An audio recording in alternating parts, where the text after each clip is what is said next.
Hello बच्चों, स्वागत है आप सभी का के अनिल क्लासेस में। हम लोग पढ़ रहे थे 12th क्लास का बायोलॉजी सेकेंड चैप्टर मानव जनन। कल हम लोग पढ़े थे मानव में लैंगिक जनन और मानव में लैंगिक जनन के दौरान घटनाएं। आज हम पढ़ने वाले हैं नर जनन तंत्र। नर जनन तंत्र क्या होता है उसके बारे में जानते हैं। नर जनन तंत्र है क्या? Male reproductive system. नर जनन तंत्र में निम्नलिखित भाग पाए जाते हैं। तो जो नर जनन तंत्र होता है बच्चों, नर जनन तंत्र में निम्नलिखित भाग होते हैं। तो यहाँ पे नर जनन तंत्र की संरचना है, यहाँ पे हम लिख देते हैं नर जनन तंत्र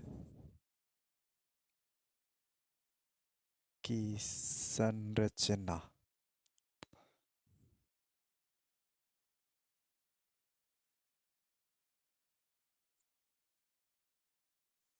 नर जनन तंत्र की संरचना। अब क्या क्या भाग होता है और इसमें क्या है उसके बारे में जानते हैं। तो सबसे पहला जो है एक जोड़ी वृषण, एक जोड़ी सहायक नली और सहायक ग्रंथियां, बाह्य जनेंद्रियां। इन सभी के बारे में हम पढ़ेंगे। अब ये सब क्या होते हैं एक एक के बारे में हमें जानना है। तो आइए थोड़ा सा हम संरचना पे चलते हैं, देखते हैं क्या है। जो यहाँ से एक नलिका निकली हुई है इसे कहते हैं मूत्रवाहिनियाँ। जो हमारे दोनों किडनी से मूत्राशय में अपशिष्ट पदार्थ जाते हैं छनकर। फिर उसके बाद यहीं से लगा होता है शुक्राशय। फिर यहाँ पे है प्रोस्टेट। प्रोस्टेट क्या है? यहाँ पे देखिए जो अस्खलन नली है, अस्खलन नली के चारों तरफ पाई जा रही है प्रोस्टेट ग्रंथ। शिश्न, शिश्नमुंड, अग्रछद, वृषण। यहाँ पे देखिए सबसे मानव जनन तंत्र का प्राथमिक लैंगिक अंग अगर कोई होता है तो क्या है? वृषण है, जो एक थैलीनुमी संरचना में पाई जाती है जिसे वृषणकोश कहते हैं। फिर यहाँ पे ये सब हैं, देख लीजिए। अब उसके बाद हम लोग चलते हैं आगे। वृषण के बारे में अब पढ़ेंगे हम लोग। वृषण होता क्या है? वृषण जो होता है यह नर का प्राथमिक लैंगिक अंग होता है। वृषण क्या होता है? वृषण नर का प्राथमिक लैंगिक अंग है। अगर कोई पूछता है कि नर का प्राथमिक लैंगिक क्या है तो आप बताएंगे नर का प्राथमिक लैंगिक अंग वृषण है। ठीक ना? फिर दूसरा जो होता है, वृषण शरीर से, वृषण शरीर से बाहर पाया जाता है। जो वृषण है ना, वृषण शरीर से बाहर पाया जाता है, एक आवरण में पाया जाता है। किस, कहाँ पाया जाता है?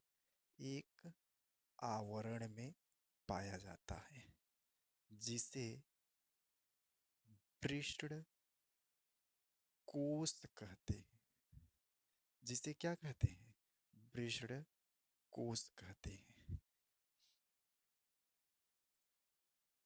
वृषण की लंबाई, वृषण की लंबाई, जो वृषण की लंबाई होती है, वृषण की लंबाई 2 से 5 सेंटीमीटर होता है। कितना होता है? दो, नहीं नहीं, 2 से 5 नहीं होता है, 4 से 5 सेंटीमीटर होता है। इसकी मोटाई, वृषण की मोटाई, वृषण की मोटाई 2 से 5 सेंटीमीटर होता है। वृषण का जो भार होता है, वृषण का भार 20 से 25 ग्राम होता है। ठीक ना? वृषण का जो रंग होता है, वृषण का रंग, वृषण गुलाबी रंग का होता है। वृषण में वृषण में शुक्राणुओं का निर्माण होता है। वृषण में किसका निर्माण होता है? शुक्राणुओं का निर्माण होता है, जो शरीर के तापमान से जो शरीर शरीर के तापमान से जो शुक्राणु होता है, शुक्राणु का तापमान शरीर के तापमान से 2 से 3 डिग्री सेल्सियस 2 से 3 डिग्री सेल्सियस क्या होता है? कम होता है। ठीक ना। वृषण उदर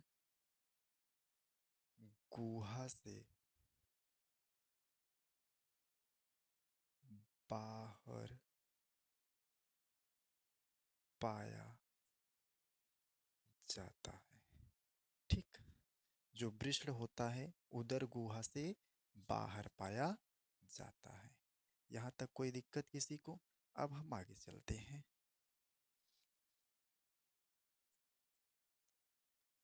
जो वृषण होता है, वृषण गर्भाकाल के भ्रूणी अवस्था में, जो वृषण होता है, वृषण गर्भा काल के भ्रूणी अवस्था, वृषण गर्भाकाल के भ्रूणी अवस्था के 7वें महीने 7वें महीने में बाहर आ जाता है। ठीक ना। तो जो वृषण होता है, वृषण गर्भाकाल के भ्रूणी अवस्था के 7वें महीने में ही शरीर से क्या होता है? बाहर आ जाता है। अगर देखिए, एक सबसे इंपॉर्टेंट पॉइंट आप जानते रहिएगा, आईएमपी लगा दिए हैं यहाँ पे, ध्यान से सुन लीजिए। अगर ये परिस्थिति, अगर 7वें महीने में, अगर जब बच्चा गर्भ में है और उस 7वें महीने में वृषण बाहर शरीर से नहीं आता है, तो ऐसी स्थिति को क्या कहते हैं? ऐसी स्थिति को नरकोबंध कहा जाता है। नर को क्या कह देते हैं? बंध कह देते हैं। लेकिन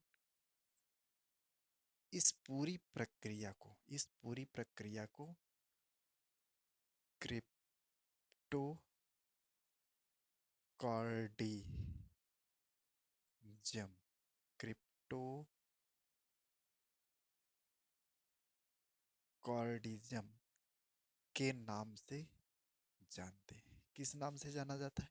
क्रिप्टोकॉर्डिज्म के नाम से जाना जाता